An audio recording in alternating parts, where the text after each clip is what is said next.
Om Jananim Saradam Devim Ramakrishnam Jagadgurum Pada Padme Tayo Shritva Pranamami Muhurmuhu.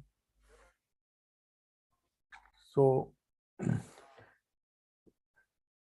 will be discussing the Gospel of Holy Mother Sri Sarada Devi, and we all know that Holy Mother is uh, Holy Mother is in Udbodhan house. The conversation was between Sri Rajendra Mukhopadhyay and Holy Mother, and the conversation goes on. So Rajendra Mukhopadhyay is recollecting. These are his reminiscences. These conversations are reminiscences. So he says, once I called upon Mother at the Udbodhan house in the company of Sri Rajendra Mukhopadhyay. And of course, this Rajendra Mukhopadhyay is there, but the person who is recording this is someone else. So he is saying that once I called upon the mother at Udbodhan house in the company of Sri Rajendra Mukhopadhyay. When we saluted the mother, she prayed to Sri Ramakrishna with folded palms. Mother, kindly fulfill all their desires. Thereupon he asked, how is that, mother? We shall be ruined if all our desires are fulfilled. So this is a very pertinent question. And when Rajendra Mukhopadhyay asks for fulfilling his prayers for Srima Sarada Devi or Thakur, she says, let the master fulfill all their desires. So he is little worried that how's that you are blessing them that way? We shall be ruined if all our desires are fulfilled. I come with a desire, and if it is fulfilled, I may not have the right kind of desire. So how many bad desires are there in the heart? So Holy Mother assured them, laughed and said, oh, you don't be afraid of that. Master will grant only those desires which you really need and which will bring you some good. Continue to practice what you have been doing now. And why fear? We are all with you. So she is reassuring that the master, though he is a Kalpataru, while discussing the Kalpataru also, this point was discussed when we found that many people wonder that if Thakur is the Kalpataru means the wish fulfilling tree. The wish fulfilling tree normally fulfills all the wishes, good or bad. Whatever you wish, that's why Sri Ramakrishna in the gospel warns everyone that it is dangerous to sometimes sit under the Kalpataru, and he gives that famous parable when a person started wishing, he was very hungry, got food, he was thirsty, got water and nice drinks to drink, and then he felt that he was tired after such a heavy meal, he even got a bed. But while he was lying down, he suddenly imagined that if a lion comes, I am in the forest. Though he was under the Kalpataru, he just thought that a lion or tiger, if a wild animal comes, what will happen? The moment he desired that, the tiger came and attacked and killed him. So the moral of that story is that we very often do not know what we should wish for. Sometimes our desires, we pray to some certain things which are not good for us. But Sri Ramakrishna is a different kind of Kalpataru. He only grants those things which are useful or which are good for us. So Holy Mother assures the disciple that you don't worry, continue to practice what you are doing, the japa that I have given, and don't worry about that. Even if we say, please grant all the desires that he has, that we means master and both the master and the Holy Mother. She says we only mean good.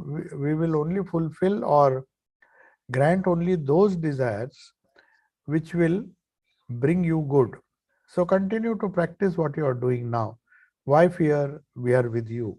So with this assurance, she is saying that all you have to do is repeat the name of the Lord which has been given by the Guru, and leave everything to Him.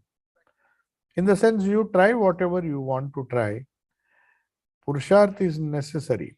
Some kind of effort is necessary. Self-effort. Without self-effort, you cannot even practice sadhana. Leaving everything, surrendering everything to the God doesn't mean that you don't have to do anything. Surrender the results. I mean, don't bother about the results. Just go on doing what you are doing now. Holy Mother is saying, just practice what you are doing now and don't worry that what will happen if I have a wrong desire and if Thakur fulfills it. Thakur, leave it to us.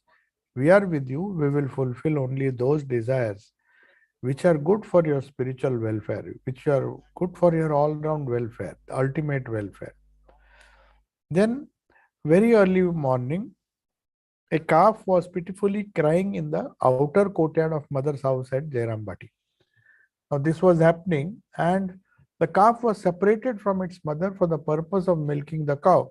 Those who have been to rural India, they know. Normally, they allow the calf to drink a little milk. Then they are just, that poor calf is taken away. Because if the calf drinks all the milk, then nothing will be left for the people. So what they do is they just allow the calf to drink a little milk, suck a little milk from the udder of the cow, of the calf's mother, and then it has to be separated for purpose of milking the cow. On hearing its cry, the mother rushed out saying, "I am coming, child, I am coming." The calf was crying because it wanted to drink the milk and it was denied by the person who was milking the cow. So Holy Mother could not resist herself. She said, "I am coming, child, I am coming, I shall release you just now." That means she was tied somewhere else. When the mother is being milked, they normally tie the calf somewhere. So what Holy Mother used to, sometimes she used to just release the calf and allow it to drink the mother's milk. So coming to the courtyard, she freed the calf. The calf was tied, and I was wonderstruck on seeing this revelation of the compassion of the Divine Mother towards all beings, not just towards human beings, but even towards a calf. Holy Mother was so compassionate. Then she says, "Alas, only such an anguished cry can bring about the release of the soul. Only if one can cry like that calf." Sri Ramakrishna also used to give two examples. There is two types of devotees are there. One is like a monkey and its young one. The young one has to hold on to the uh, uh, mother, otherwise it will fall. When the monkey jumps from one branch to another, the young one has to grip the mother very tightly. If it releases the grip, it will fall and die. Whereas the kitten, all it has to do is cry out. Hearing the cry, the mother, wherever she is, she might have gone somewhere, but hearing the cry of the child, of the kitten, the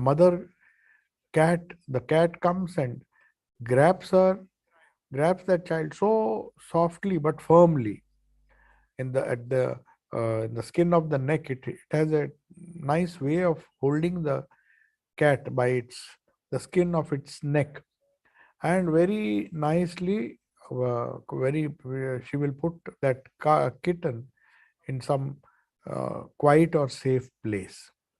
So all the kitten has to do is cry. It doesn't even have to hold on to the mother cat, just as a monkey has to do. So those people who rely a lot on self-effort, because of their egos, they think they can attain anything. It's that those type of devotees are categorized or classified as the monkey and the child type of devotees. So the young one of the monkey, has to make effort to hold on to the mother, whereas another category of devotees, or who have tremendous faith in the redeeming power of the mother. So in this case, the devotee has infinite power, faith in the redeeming power of God. So it just cries. So seeing this child, the devotee here sees for himself ki how a simple cry, and the mother goes running to the um, calf and releases that calf so that it can drink the milk.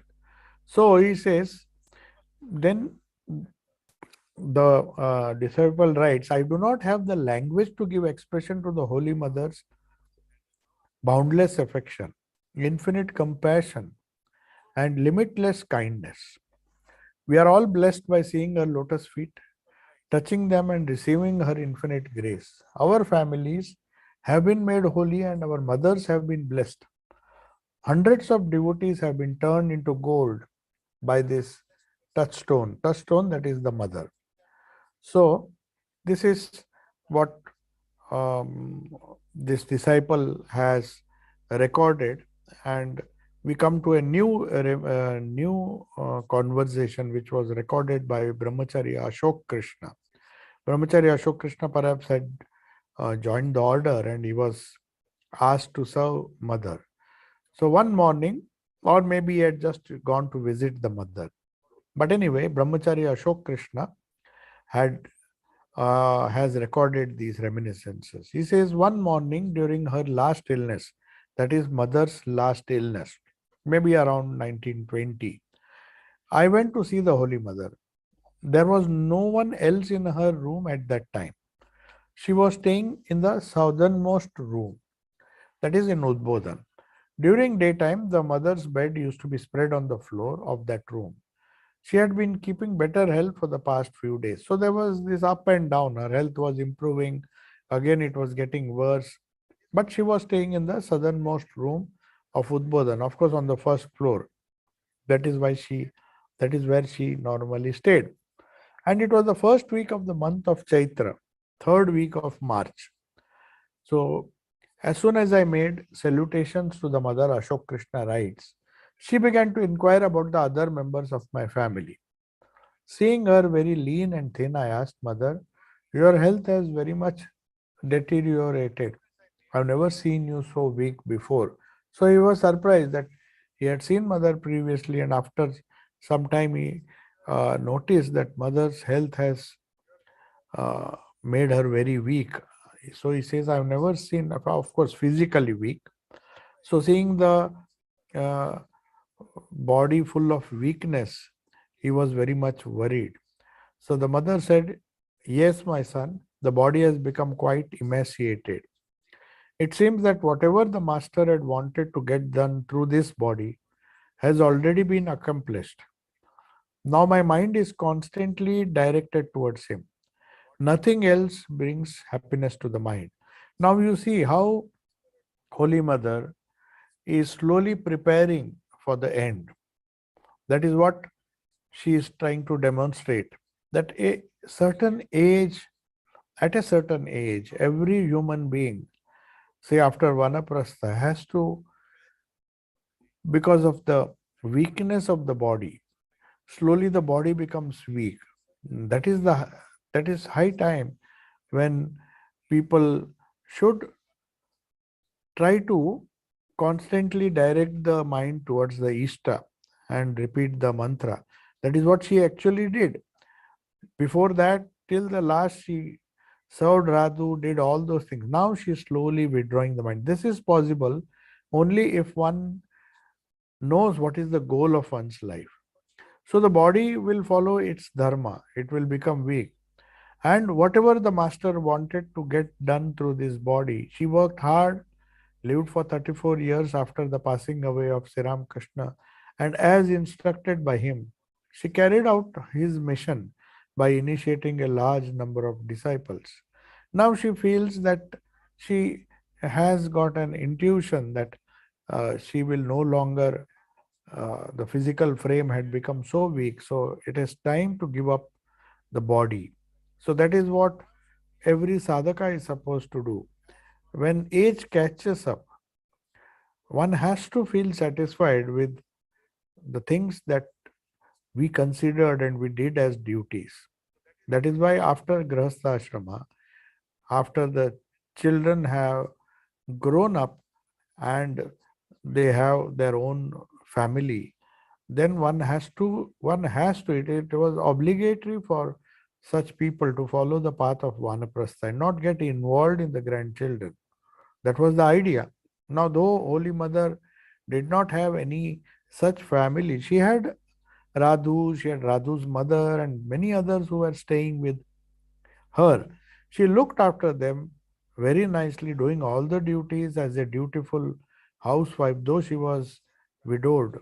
And whatever she could do till her strength, till her body was strong, she did. She was never idle in her life. But here now she says, now my mind is constantly directed towards him. Him means the Lord, her Ishta, that is Sri Ramakrishna. Nothing else brings happiness to the mind. Now, it's not just you avoid. Many people, they think that for them, most of the old people, when they are physically not capable of doing anything, they find it very difficult to pass their time, because the habit of remembering and trying to get happiness by constantly directing the mind to the Ishta was not developed when we were young. So if when we are young, we do not develop this habit, then when the body becomes incapable of doing any physical work or being useful to society or to the near and dear ones, at that time you start feeling that loneliness. So Swami Shardanand used to, even for the monks who have no dependents or no descendants, even for them, Swami Shardanand used to say, reading books is a good pastime, but how long? He used to argue and tell people who were obsessed with reading books. He used to say, you can read books, but say your eyesight, there's some problem with the eyesight, you can no more read books. Then what will you do? Maybe you will hear some songs and hear something. Even say you start, in those days there were not many hearing aids and all those things. Once you lose your uh, capacity to hear, as you get older and older, the capacity to hear also diminishes. So you can't ask somebody to read for you because you can't even hear. You can't read yourself, you can't hear. So books have a limit. Reading books and keeping satsanga, even that has a limit. The only thing that you can do in old age, when you are physically incapable of doing many things which you had done when you are young, is to remember the Lord's name and direct the mind, because the mind is always has the capacity. It will, as long as you live, no matter what your age is, nobody can prevent your mind to be directed towards the Ishta. If one has developed that habit, then old age, it becomes a very useful, not pastime, but a companion. The mantra and the Ishta, you feel that you are safe in the presence of the Lord who is residing in the heart. You don't need anybody to make yourself happy. So you here mother says, whatever the master wanted to get done physically, by initiating people, by looking after the welfare of the disciples, everything she did, including feeding, cleaning the plates. When she was young, even till the last few years of her life, she served everybody, and she used to always keep herself active. But since when she was active, she had directed a part of her mind towards the Ishta always. The mind was constantly directed towards the Lord. Even when she was busy, when she was young, she says she did more than 100,000 japa every day, even when she was busy cooking and doing many things. So now that she is weak, she says, what else? Nothing else brings any happiness to the mind. The only, when the mind is constantly directed towards the Lord, that is enough. That is how I am living. Then she says, look how dearly I loved Radhu, how much care I took in looking after her. But now all this is changed. Now when Radhu approaches me, I feel uneasy. I feel, Why should she try to drag my mind down? For the sake of his work, the master kept my mind tied down to the world through this age, through Radhu and her disciple, and her daughter, and her mother. So Sri Ramakrishna, Srima says that Sri Ramakrishna withdrew all my attachment. Of course, she did it herself for the sake of his work, to keep the mother in on this worldly plane. Mother Thakur gave her some attachment. Sri Ramakrishna gave her some attachment. So she was worried about her disciples, the monastic disciples, the householder disciples. She did so much for them. But at the end, she felt that why should I allow others to try to drag her mind down? So after Vanaprastha, the householders or those who are living in the world, everybody is living in the world, whether you live in a household or in a monastery, there are responsibilities, there are many such things which demand our attention. But at the same time, if we have practiced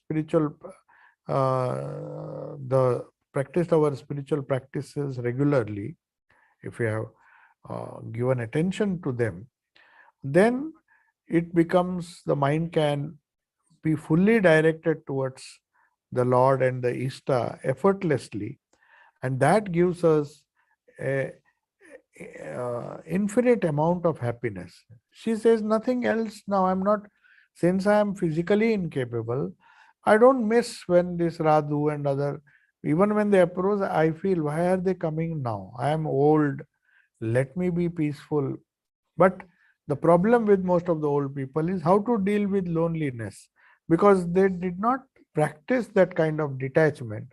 The attachment towards the relatives, towards the grandson and to granddaughters and the whole family, that does not allow them. They want to go, but they are not ready to. I mean, they are not physically capable, or maybe their grandchildren and even the sons and daughters avoid them, because nobody would like the company of old people. So at that time, when you feel unwanted, then it is only the mind which is constantly attuned to the Lord that gives us happiness and joy.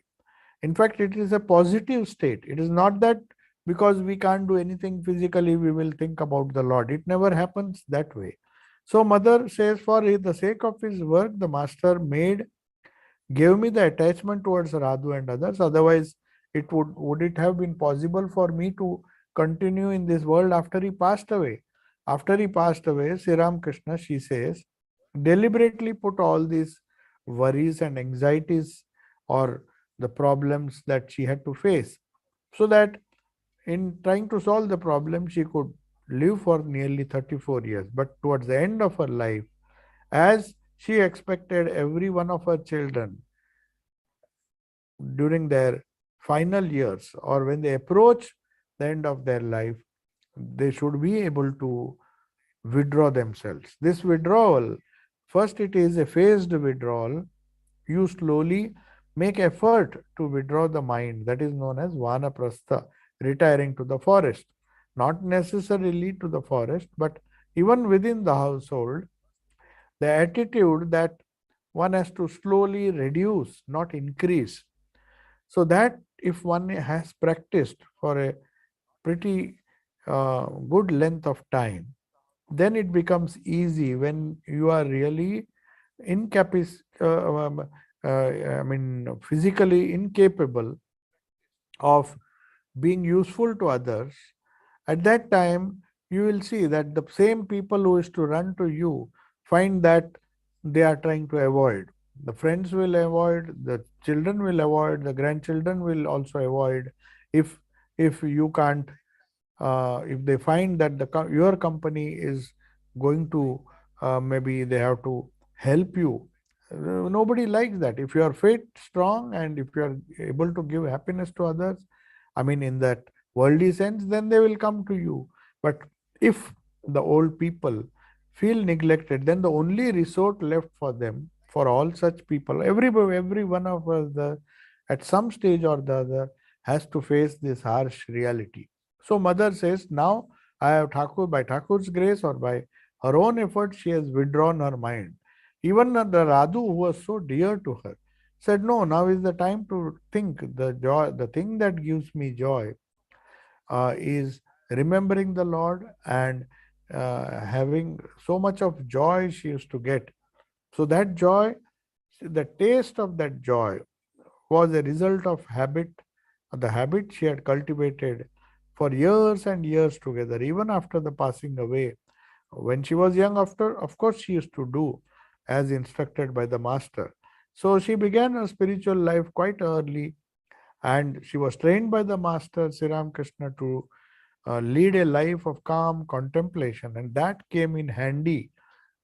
And she showed to the world that if we cultivate this habit of doing sadhana, then that will be the only support, the only strength on which we can survive. So the disciple now gets worried. He thinks, oh, what will happen to us? Mother, such words. Now they know that mother is saying these words because she has slowly withdrawn herself. That means she is not going to live long in this physical body. So the disciple says, Ashok Krishna, Brahmachari, he says, Mother, such words from you are very painful to us. If you leave us, what will happen to us? You see, he is concerned about that. From the mother's point of view, detachment and renunciation and remembering the Lord is a wonderful idea. But what about the dependents? The the disciples don't feel that way. So they feel, now we had your company, your consolation, your love, your grace, your support. Now what will happen to us if you say like this? We don't practice austerities so that we can get this kind of peace on our own. But then he says, we hardly have any renunciation like master or like you have. If you don't maintain your body, at least for our sake, how can we get the strength to survive in the realm of Mahamaya? So till now you protected us, you guided us. So what will happen? Where shall we go if you also detach yourself? Whenever any weakness would assail my mind, Brahmacharya Ashok Krishna said, I used to tell you everything and find a way out every time. But where shall we go now? We shall all be helpless if you detach yourself from us. Then mother says, what? Why should you be helpless? Does not the master guide you through good and bad? You see, whatever happens, no doubt you have depended on your guru, that is your mother, but at the same time, it is the duty of the guru, or mother says, it is Sri Ramakrishna who will look after you. He has been looking after you, he has been looking after all his disciples. Whomsoever he has sent to me, he will look after. Why should you be so worried? I have deposited you at his holy feet. The role of the guru is to ensure that the faith that the disciple has towards him or her, whoever, in this case it is her. So they had tremendous faith because they could see the physical presence of Holy Mother, and they felt reassured that, oh, somebody is there, we can go to them. But then she says, I have deposited you at his holy feet. That's what the Guru does. He ensures that the disciple is focused on the holy feet of the Ishta on whom he is meditating. You will have to move about within that circle. You can't go beyond it. He is always protecting you. So she is giving a parting advice. She says, whether I'm there or not, you have to see that I have kept you in that circle, that protective circle of Sri Ramakrishna. You cannot go. Even if you want to, you can't go. He's always protecting you. Don't worry, you will always be protected. As long as you hold on, you will have to move within that circle. Within the protective circle of the Lord is where you have to go. No matter, you will go here and there, now and then there will be distractions.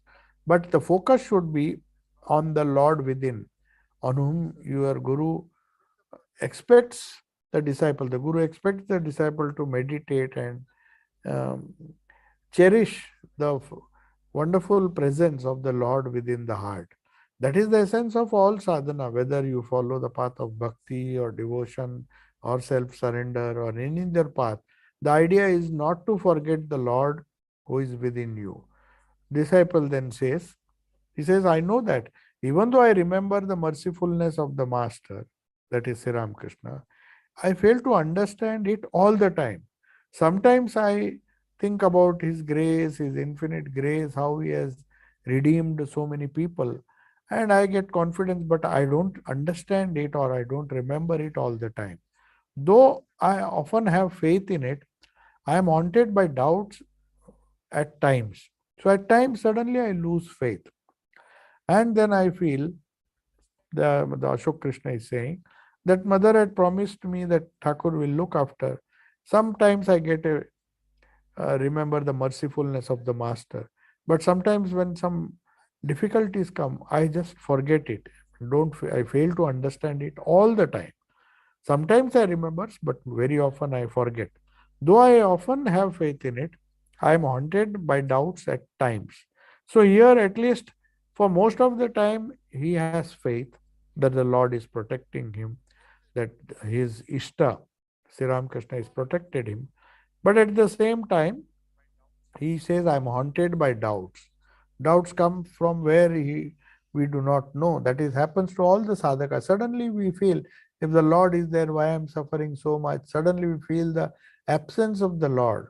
So one has to diligently practice the presence of God within, so that during times of doubts, during times of pain, during times of anxieties and worries, we remember, we can ease the evil effects of those things by remembering, by understanding, trying to understand and remember the mercifulness of the Lord, of the Master.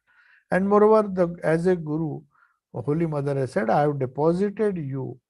And as long as you are in the center, as long as you feel that you are closely connected or related to the Ishta, who is guiding you, who is protecting you, who is guiding you through by sitting within by his presence within the heart.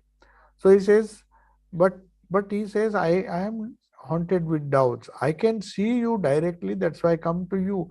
Whenever there is a need, whenever I have doubts, I come to you, you give me reassurance, but the same thing doesn't happen uh, with Sri Ramakrishna. I have to struggle to feel the presence within. I can't just go to Sri Ramakrishna as I go to you. I tell you everything and you instruct me on how to follow the best course for my own good when I'm assailed with doubts.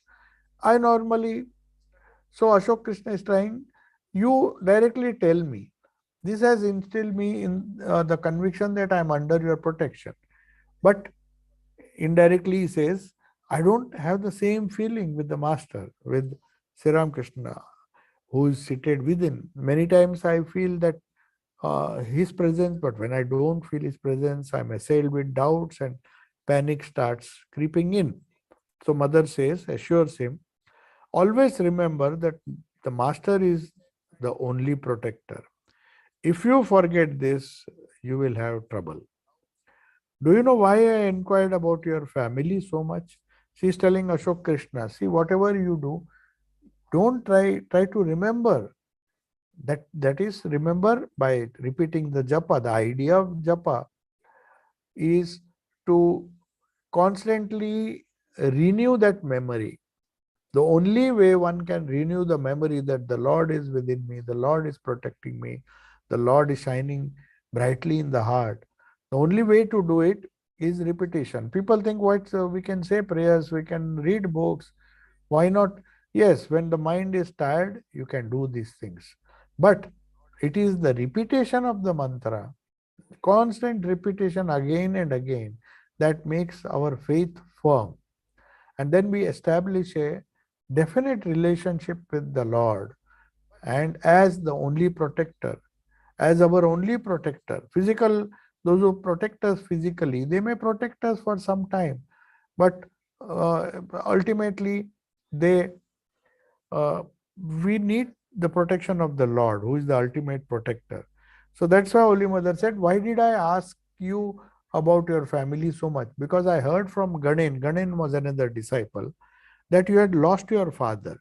So I asked him about the close relations of your mother, whether she has the means to maintain herself and whether she can manage her affairs without you. So since Brahmachari Ashok Krishna had come, but still Holy Mother felt that how will the widowed mother, his father had died.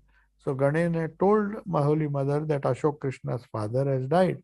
So who are the close relations? Will they, can she manage her affairs independently or will somebody help her? When I heard that she can pull on even without you, I was relieved. She has the mean. Uh, when I heard that she can pull on even without you, I felt relieved and thought, well, the boy has taken a good resolve, and now by the grace of the master, he will not face any serious trouble on account of his mother. So when she ascertained from Gaden Maharaj that Ashok Krishna's mother, though she is alone, her husband has died, but still there are people who are looking after her. She is well taken care of. Then she can, even without uh, Ashok Krishna's help, she can pull on without him. Then she felt relieved and said, since he has taken a good decision to become a monk, and by the grace of the master, not only will you not face difficulties, but your mother also will uh, will get the benefit of you being such a devoted son. So being a devoted son, whatever merit you acquire by your prayers, by your japa, that is directly or indirectly going to help the mother. The Thakur has taken the responsibility not only of you but also of your family. Then she continued, everyone should serve his mother, particularly those of you who have come together here to serve all people. Had your father not left behind some wealth, I would have asked you to earn some money with which to serve your mother and give it to your mother. But it is by the will of the master that you are not burdened by any such trouble. If for some reason your mother would have suffered after the passing away of your father, Holy Mother says, I would have asked you to earn some money and give it to him. But because she is not dependent, and by the grace of the master or by the will of the master, Sri Ramakrishna has ensured that you are not burdened. There is somebody else who is taking the burden. So it will be enough if you can make some arrangement so that the family property is not squandered while under the management of a woman. Then she says, since she also had some property which could be handled properly, if you make some arrangement, you do it and then you come. Then she will, with the property that she has, by selling it, part of it, or doing whatever is necessary, uh, because managing such a big, managing even a small property is difficult for a woman. So I said, if you ensure that if there are some people who will help her to manage the property that her husband has left behind, then there is no worry. You can follow your resolve because your resolve is good. You are not come here avoiding taking the responsibility of the mother. You have come here to realize God, which is a noble thing. You're not leaving your mother because you want to earn money or you want to avoid trouble. You have come here, and Thakur will definitely grant help her to lead a decent life. As for yourself, you are in a very advantageous position. Men can hardly earn money through honest means, and even this contaminates their mind very much. She's telling you are so lucky that some property has been left behind, so you don't have to use dishonest means. Most of the people, if they want to become rich quickly, very often they, instead of working hard, they resort to all kinds of techniques or dishonest means. That contaminates the mind so much. So even if you were in that situation, then it would have been very difficult. Uh, if you wanted to earn some money quickly, then perhaps if you use dishonest means, your mind would have been affected or contaminated. Then that would not be useful for spiritual life. That is why I advise you, she's telling Ashok Krishna, to settle all these monetary affairs as early as possible. Be done with it. Whatever property you have, See that she gets a decent income by selling whatever property she cannot handle. And once you have done it, you just leave. Uh, you follow your path. Then she says, money is such a thing that one develops an attachment for it. If one is associated with it for long, you do only that which is necessary, which will help your mother to survive with a decent income. Beyond that, if you continue to stay, she is warning Ashok Krishna that beyond that, if you are continue to stay and in the name of helping your mother, then you will be contaminated. So you may think that you have no attachment for it. I am doing it for my mother. That is how slowly the attachment comes. Then, since you have renounced it one for all, you will not get attached to it. I have renounced, I have become a brahmachari.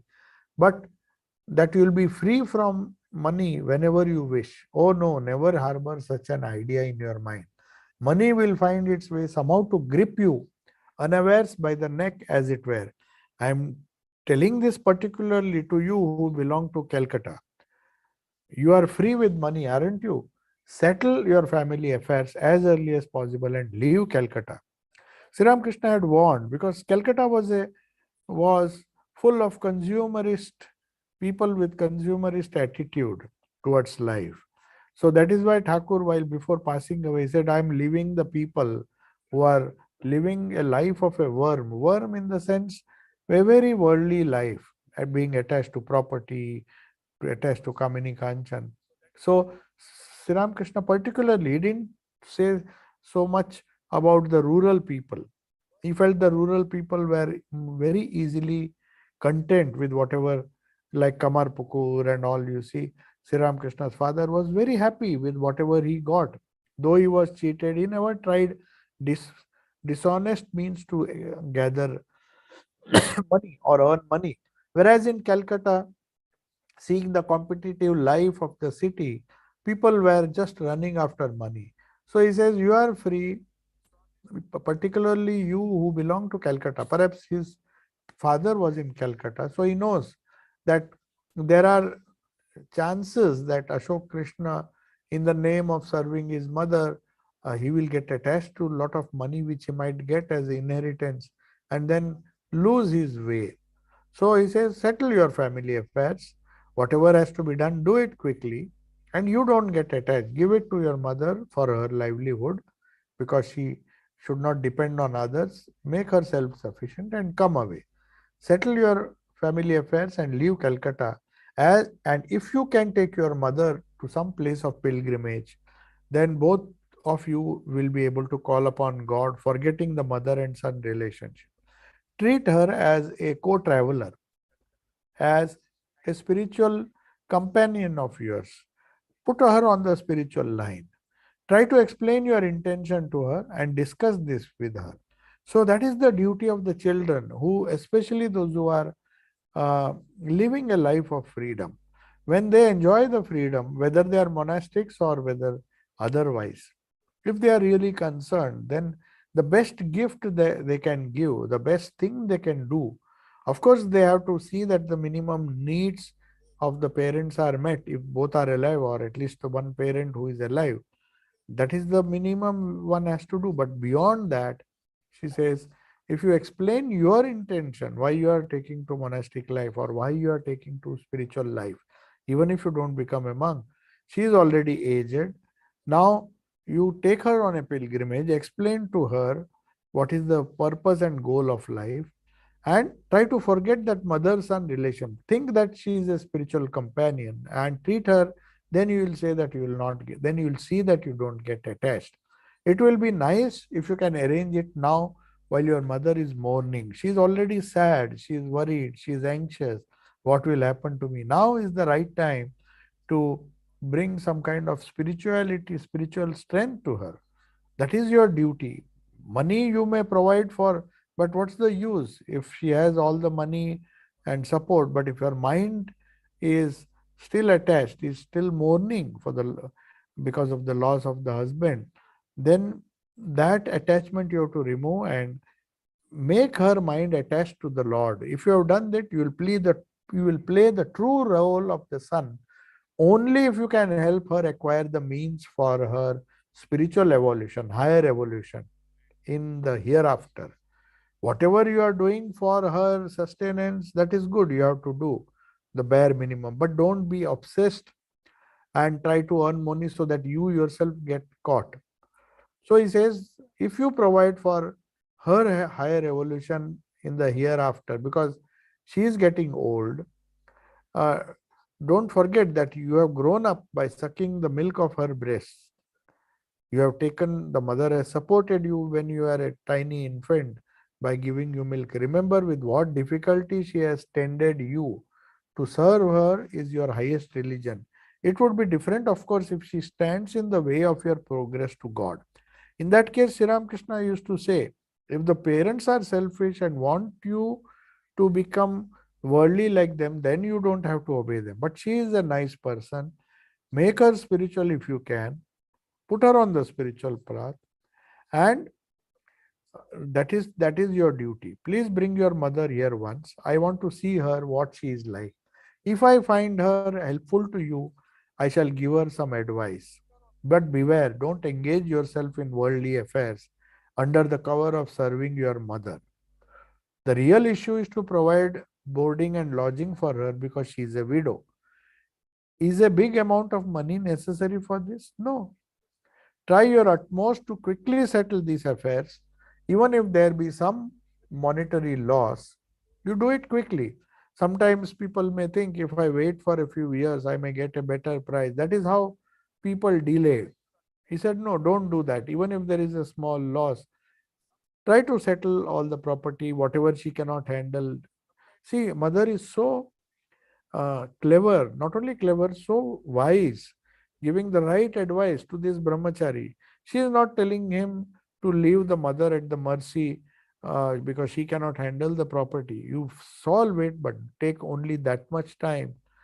Even if you lose a little money, you finish all the, if there is some monetary loss, settle all the affairs, do whatever is necessary. Then she says the master could not touch money at all. Since you have renounced everything to realize the master's ideal, always remember his words. Money is at the root of all evil in this world. Out of Kamini Kanchan, Kanchan is also very harmful. At your tender age, your mind will easily feel tempted if you possess some money. Beware. So, mother, though she is advising Ashok Krishna, who has come to join, saying that I understood from Ganen that your father has passed away. So I know your mother requires you now. You go, help her, settle her affairs, do only that much which is necessary for her to survive and lead uh, a very decent life. You don't have to provide for luxury.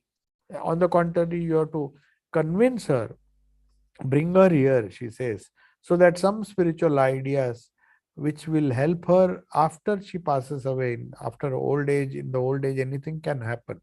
So train her, help her to uh, do something about her spiritual progress, her spiritual evolution.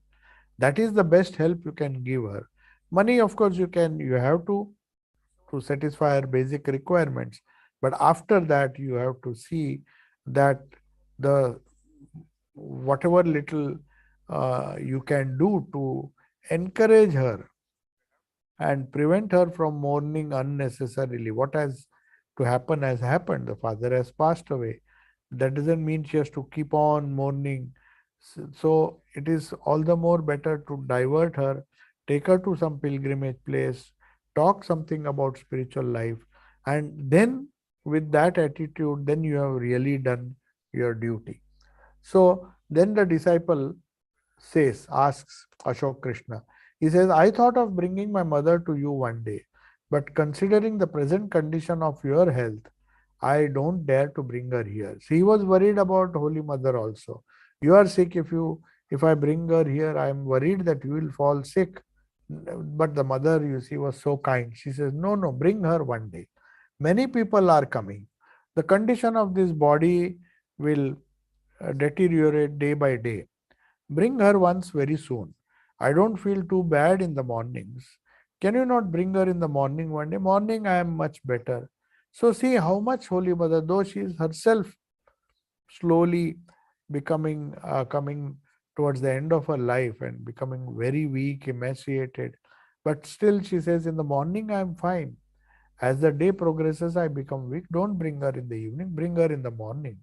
Don't be too late in the day, otherwise the attendant may not permit her to see me. If you come in the morning. So see how practical and pragmatic mother is.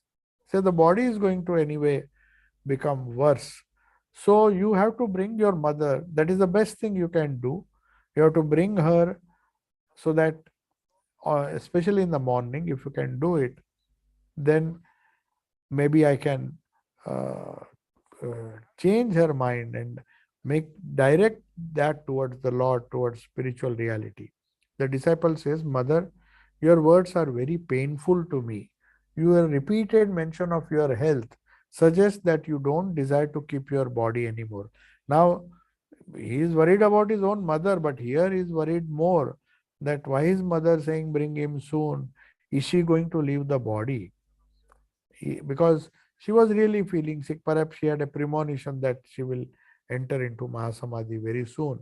So she is in a hurry to help her disciple put his mother on a right path so that he can lead a spiritual life without any worry. The mother says the continuation of this body is not under my control.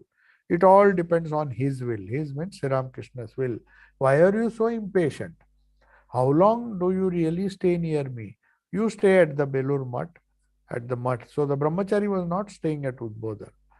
You stay at the Mutt sometimes or somewhere else at other times. How many of you find an opportunity to speak to me or stay near me? You don't even care to inform me of your whereabouts. So he says, why you are saying you even when I'm alive, you hardly get any scope to meet me. You are so busy with your work at Belur Mutt or some other center that you cannot even inform me of your whereabouts. Then the disciple says, yes, it is true that there is hardly any scope of our staying with you, but we know in our heart of hearts, that you are here. You are there whenever any weakness or problems come, we can rush to you and we are relieved. Then mother says something very significant.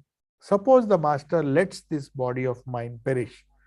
Do you think I can be free even then, so long as a single person of whom I have taken charge remains in bondage?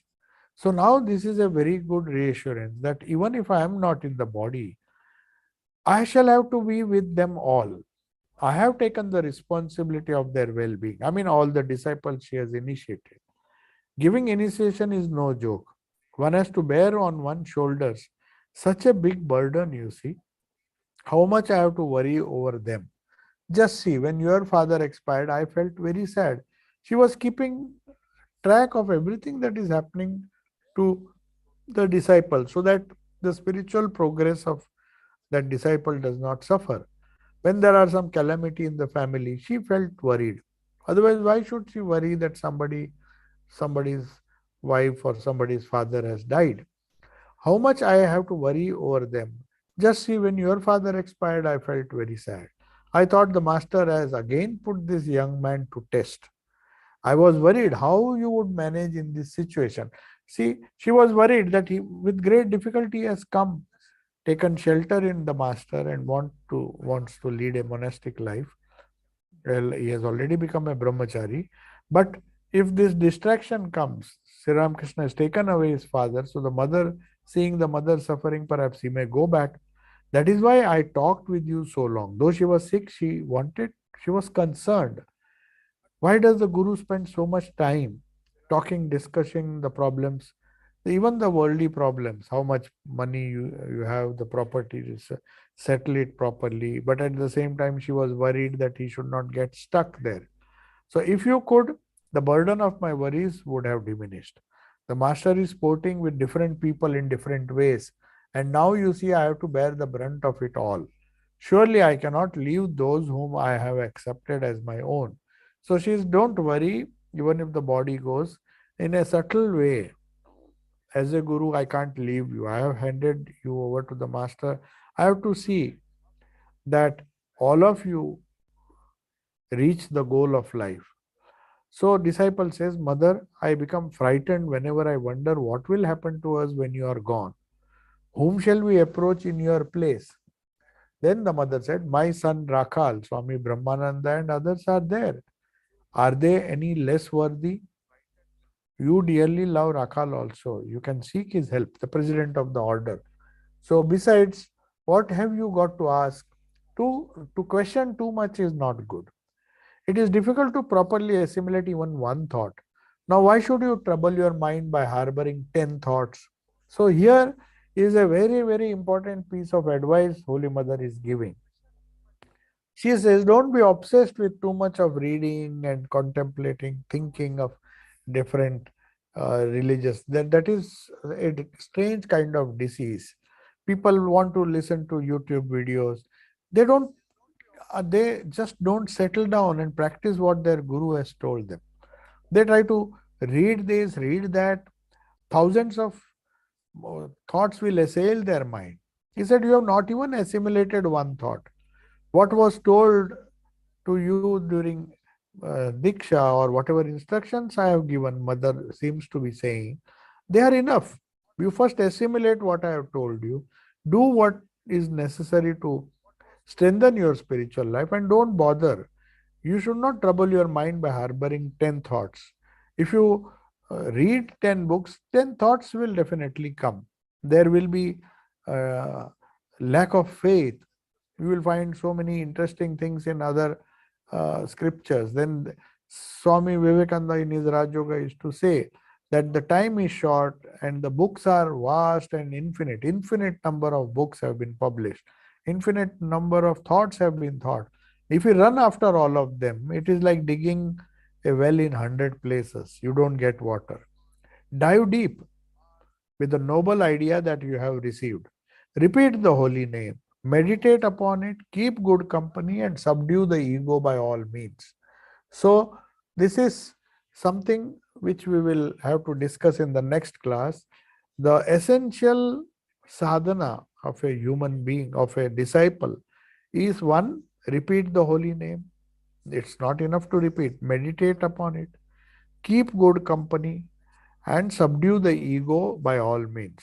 So, all the four yogas, Bhakti Yoga, repeating of the holy name, meditating Raj Yoga, keeping good company is Karma Yoga, and subduing of the ego through knowledge, seeing what the ego does to us, how much of a raw ego, the kacha ami, disturbs us, not only disturbs us, disturbs others around us.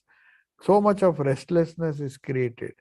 So, that is why she is now saying that. After that, now we will conclude. If there are some questions, we'll answer. I'll have to discuss this whole thing, what she has given the parting advice. You can see to Brahmacharya Ashok Krishna, repeat the holy name, meditate upon it, Raj Yoga, repeat the holy name with Bhakti, Bhakti Yoga, meditate upon it, Raj Yoga, keep good company, take some effort to spend some time in satsang. Satsang is part of karma yoga because one has to take effort.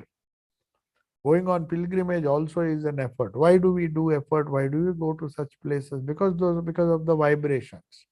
Whether you have good company by visiting some holy people or good company by visiting a tirtha, it is for the sake of vibrations. Because everywhere we live, the vibrations are not strong enough to sustain us. So that is what Karma Yoga does.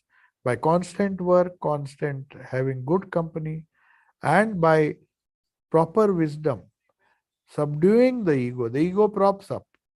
We think too much of ourselves. You have to curtail that tendency.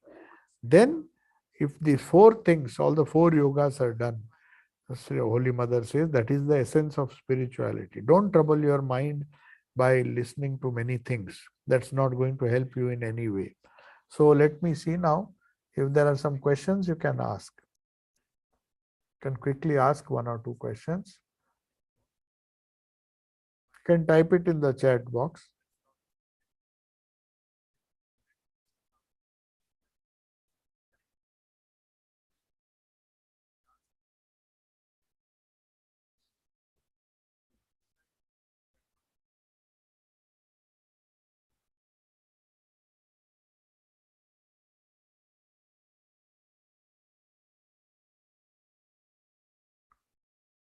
Yes. I don't think there are any questions. Are there any questions? Of course, it is very simple. Whatever we discuss, simple but very profound and important. That is why Holy Mother so nicely says, when he says, when you are gone, whom shall we ask questions? He says, why should you ask questions? Even now, she is advising him, do what I have told you, properly assimilate one thought and don't be bothered with too much of questions are not good. So in a way, I think you have taken that advice seriously, and practically all the questions you had have been solved. That is what I hope. That is what I hope. Uh, yes.